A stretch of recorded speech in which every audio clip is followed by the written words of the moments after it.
Hey everyone, I'm here on this nice sunny February morning. We are one day away from March, and I thought it would be a great time to show you guys what I ordered this year from Floret Farm. Floret Farm is in Washington, so they're an American farm, but they do some absolutely amazing breeding of flowers. They're a cut flower farm that also sells seeds of the flowers that they breed and flowers that they sell. And their social media is one to aspire to. They have the most beautiful pictures, and she does the most amazing videos of how she developed her farm, how they farm all of the flowers that they have there, and just the mixes that she likes the most. So if you haven't checked out her social media before, please go and check it out. It's totally worth it. So I got my package of flowers, and I'm really excited about that because I got them a couple weeks ago, and it was kind of in the middle of winter, and it's like the ugliest time of the year, and getting flower seeds in the ugliest time of Canadian winter is super nice. They sent us this super cute little postcard that we can use to send some love to somebody. And so I'll just go through all of the seeds that I decided to pick this year. I just go with my heart on this because we just grow most of these flowers to give away to our volunteers and to local people in need. So it doesn't really matter. I just follow whatever I think is prettiest. So I'm pretty lucky that way. Okay, so we'll go with the first pack here. I think I got 12 different kinds of seeds this year, maybe, 12 or 13 different kinds of seeds this year. And so they're a mix of vines and flowers that'll just grow up on their own stalk. I just went with the ones that I thought were the prettiest and that I hadn't personally grown before. So I always like to try something I haven't done before. So the first seed packet that I'm going to show you is Amaranth. Amaranth is a really droopy flower. It gets to about 4 to 5 feet tall, so it's like a pretty big flower, and it has these beautiful clusters of flowers that kind of fall down in almost like a rope of flowers. I believe Amaranth was used originally for its seed. It's kind of like a ancient grain, like a quinoa type thing, so you can eat it that way as well, but most of the time now it's just used as a cut flower.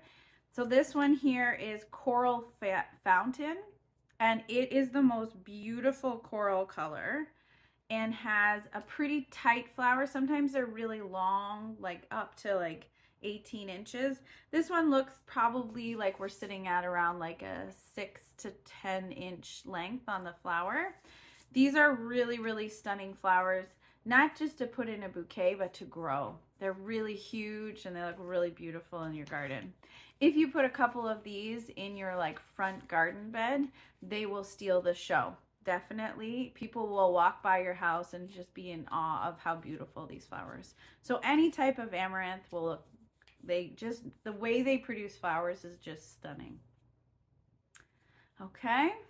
So the second one that I'm going to show you, it's called Cup and Saucer Vine, and the type that I picked was purple. This one is kind of a weird flower.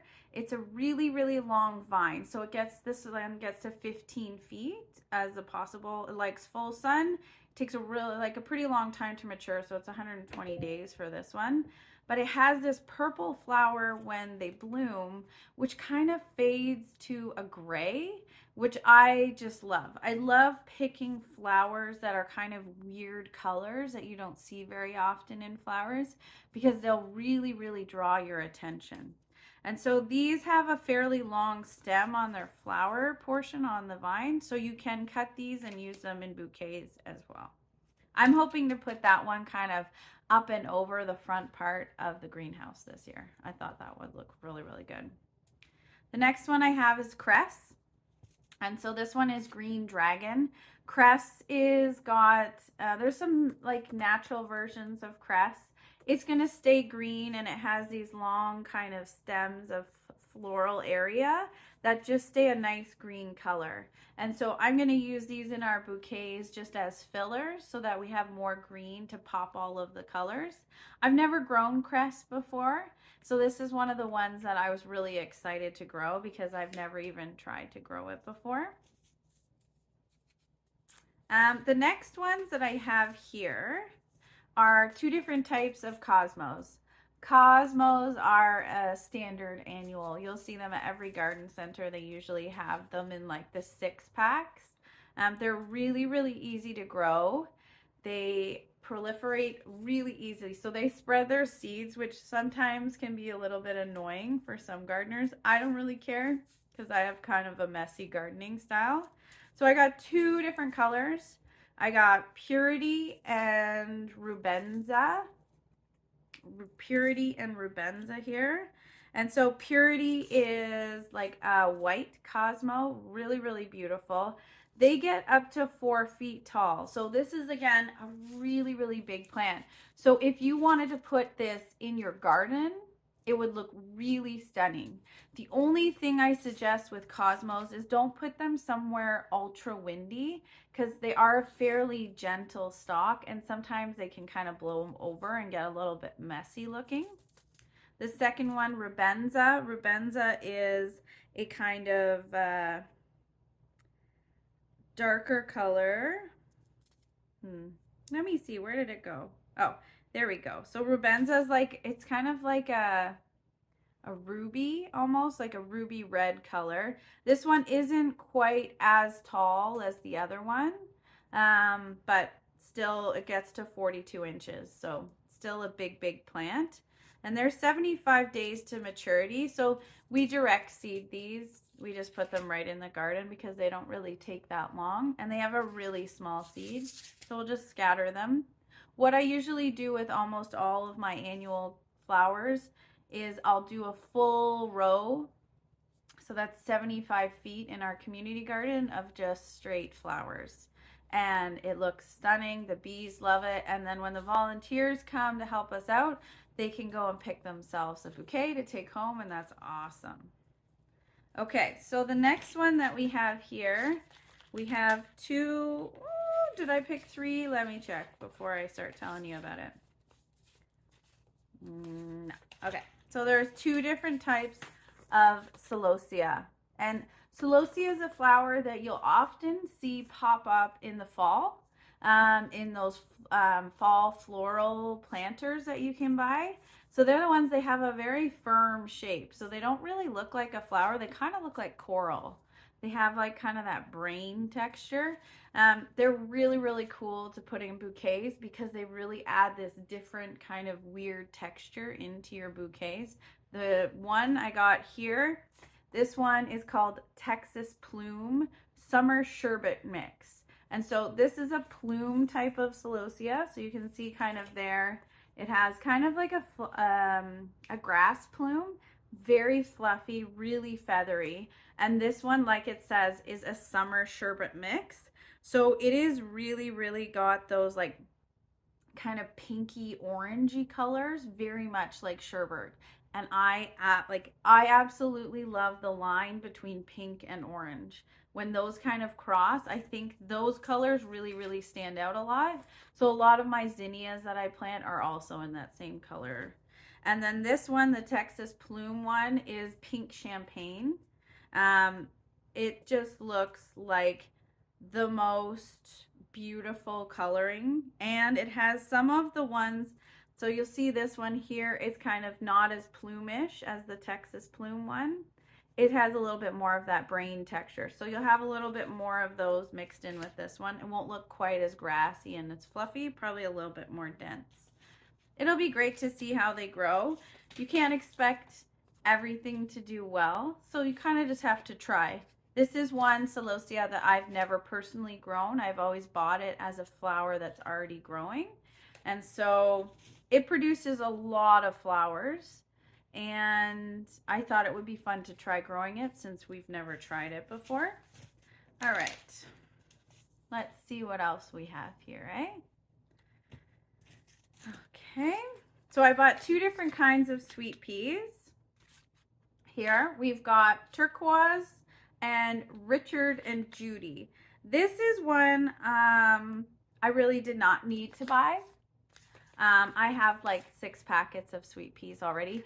I love sweet peas so much. I think they're the most beautiful flower that we grow. It's one of the most beautiful flowers that we grow, for sure.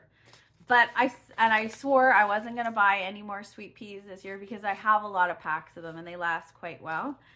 But I saw the turquoise color one, and it's like this really beautiful blue to kind of a purple mix, and I just had to have it.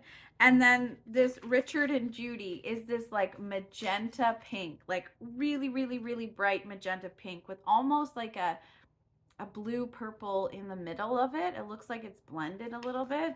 And so I just put it in the cart because like I was probably going to be sad if I didn't put it in there, and then everyone would be upset, and that's no good. So the next one we have is Starfire Mix Marigolds. So I love growing marigolds in the garden. As most of us know, they're really beneficial for your garden. They give off an odor that dispels insects that you don't want in your garden. They're super easy, they're super drought tolerant, and they flower all season. So they're kind of like a hardy flower. I normally grow the like standard variety low growing ones throughout the garden, and then I'll do a couple of spots where I have a taller variety that I purchased from Johnny's seeds a couple years ago, and they end up being about 2 feet tall, and they're bright yellow, so they're really beautiful. They look great in bouquets. This year I wanted to try this Starfire mix. It's got like a red, a yellow, and an orange all mixed together in different flowers. So when we grow these, we won't really know which one will be which. But I thought it would be fun because these ones are a little bit taller as well. So they go 24 to 30 inches, and they just end up having these really strong stalks that hold up in the middle of a bouquet really, really nice. So they've got a lot of structure and form so that you can kind of put other flowers in there with them that are a little bit floppier and not as nice in the structure form. I bought Dahlia Bee's Choice Mix. I'll be honest, this wasn't my first choice, but Dahlias are Floret Farm's specialty. She breeds a ton of her own varieties, and they sell out super fast. So I didn't really get the ones that I wanted, but I wanted to try growing dahlias from seed as I have never tried it before. I've always ordered the tubers, and those are really easy. They always work really, really well. But I thought it would be really fun to try and grow them from seed this year at the garden, just to see how it works and how easy it is. And then maybe we can try and breed some of our own and see what we get. It's like a kind of a little experiment for us this season. So this mix here has kind of white, pink, purple, kind of an orangey, like corally color mixed in. So they're all different colors. So it'll be really fun to see kind of what mix we get, because you don't really know. It's like a little bit of a surprise. And I do enjoy a surprise flower. It's like you don't know until it opens up what colors you're gonna get, what form it's gonna take. I just love that so much. Okay. So this one here, I have never even seen as an annual in Canada. So it might be something that's more popular in the US or on the West Coast where it's not quite as cold here as it is here. So this is a phlox. So this is an annual phlox. We have native phloxes that grow all over. You'll see them in the ditches. They have like a purple flower that sits up top. And then there's hundreds of different cultivated phloxes that we grow, that we use a lot in design. They're not annuals though. They're perennials. They come back every year. So this is an annual phlox. It gets to about 30 inches tall, and it's called whipped cream. And it's just a white flower. It just has this really fluffy, light texture that I really like. And I absolutely love growing white flowers because throwing them into a bouquet just makes all of the colors really pop It makes everything look way more vivid when you have a white flower in comparison to it. Plus, again, never grown it from seed, so I thought it would be fun to try. I bought one sunflower because, kind of like the sweet peas, I have a lot of different sunflower seeds already. I have a lot of different sunflower seeds already. So I try not to buy them because I really don't need them. If you've ever been to my garden, you see how many sunflowers I grow every year. We have tons of seeds. But I thought this color was really cool, and so I kind of couldn't resist buying it. And so it's the Sunflower Pro Cut Gold. And so it's just a yellow sunflower, but the center of the sunflower is really, really bright. Instead of kind of getting darker orange or brown color, it's really, really bright and kind of green in the middle. And I just really loved how it looked. And I thought it might be good for my sunflowers to have some new genetics thrown in there. So when the bees cross-pollinate them, we'll get some really cool mixes next year. So this one grows to 72 inches. So she'll be big like most sunflowers are. And that's okay. You just give them lots of space. We're really lucky at our garden. We leave the sunflowers up all winter for the birds to feed on, and they replant them for us by being messy eaters. So we're super lucky that way. All right, and the last, but definitely not the least, the one that I am the most excited to grow. I've never grown it. I don't even really think I've seen it in person, to be honest with you, but I've seen a ton of growers that I follow online growing this in the last 3-4 years, and it just looks stunning. So this one's called Love in the Mist, and this one is Albion Green Pod. So this is a really fluffy light flower, kind of like a cosmos in that it doesn't have a lot of leaves on it or have a large body to it. It's just these really delicate flowers. So these are white, and they have like a green center and then a super green stem with these kind of spiky leaves coming off of the side. This one looks absolutely stunning. I cannot wait to have a bouquet of just this in my kitchen once it starts growing. It looks so beautiful, and I saw it and I just absolutely had to have it. So there's all the flowers that we have ordered this season from Floret Farms. We will also be growing our regular, we have dahlias that we grow. We have zinnias that we grow. We also usually grow scarlet runner bean. So we'll have all our standards that we grow, but these are just to add in some new fun flowers for us, to add some mixes and to see what was easy to grow and what we found was a little bit tricky, you know, and then maybe we won't try and grow those again. It's all about ease for me. I'm not trying to do specifics with most of my growing. I'm just trying to learn what I like growing and what grows best at the conditions that we have.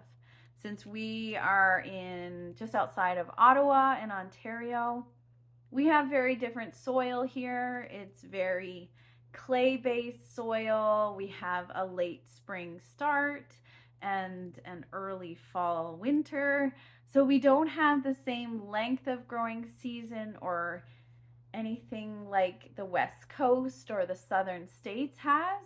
We also have really hot summers. So we have about 3 weeks in the summertime where it's extremely hot and extremely dry, and not all flowers survive that or keep producing through that. And so it's always interesting for us to see which ones can handle kind of a cool start, a hot middle, and a cool end, and do the best.